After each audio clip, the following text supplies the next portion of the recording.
चलिए, आज का जो हमने सवाल लिया है वो हमारा लाभ पे आधारित है। इसको हम लोग हल करते हैं।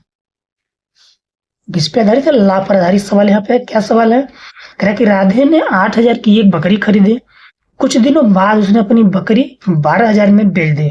बताओ राधे को लाभ हुआ या हानि, और हुआ तो कितने रुपए का हुआ?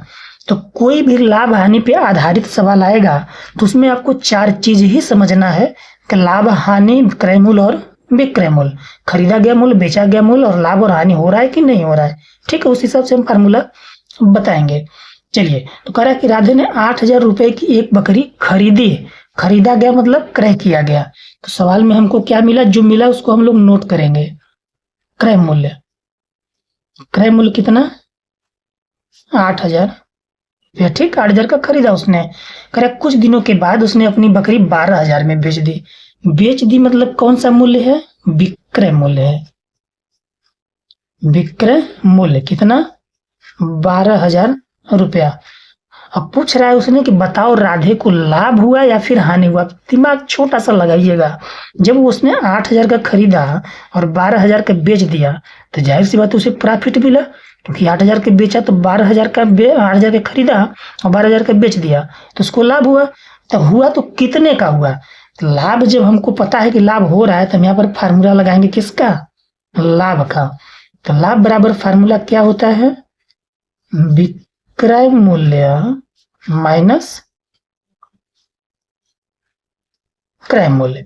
तो विक्रय मूल्य कितना है? 12,000 रुपया है। माइनस क्रय मूल्य कितना है? 8,000 रुपया है। और 12 में से 8 को घटा देंगे तो बचेगा कितना? 4,000 रुपये का उसको सीधा सीधा लाभ प्राप्त हुआ। समझ में आ गया? अब देखिए, इसी सवाल में अदर तरीके से भी पूछ देता। इसी सवाल को एक और टाइप से समझते हैं। सवाल यहाँ पर हम नहीं लिख रहे हैं बट इसको समझते हैं। जैसे सवाल में दे दिया क्रय मूल्य, यानी 8,000 का कोई वस्तु खरीदा। इसी सवाल को इस तरीके से भी हम पढ़ लें कि राधे ने 8,000 रुपए की एक बकरी खरीदी और उसे बेचा कितने का? कितने का लाभ पर बेच दिया। लाभ उसको कितने का हुआ? 4,000 रुपए का। सवाल कैसे देता कि राधे ने 8,000 रुपए की बकरी खरीदी और उसे 4,000 रुपए के लाभ पर बेच दिया। 4,000 रुपए के लाभ पर बेच दिया तो विक्रय मूल्य कितना होगा? तो विक्रय मूल्य कितना होगा? तो विक्रय मूल्य का फार्मूला क्या होता है? लाभ के पक्ष में क्रय मूल्य प्लस लाभ। भाई विक्रय मूल्य हम कैसे निकालेंगे? जितने का खरीदे हैं और जितना हमको लाभ हुआ है दोनों को जोड़ेंगे तब तो पता चलेगा हम बेचे कितने का है। तो क्रय मूल्य कितना हुआ? 8,000 रुपया। लाभ कितने का हुआ हमको? 4,000 रुपया।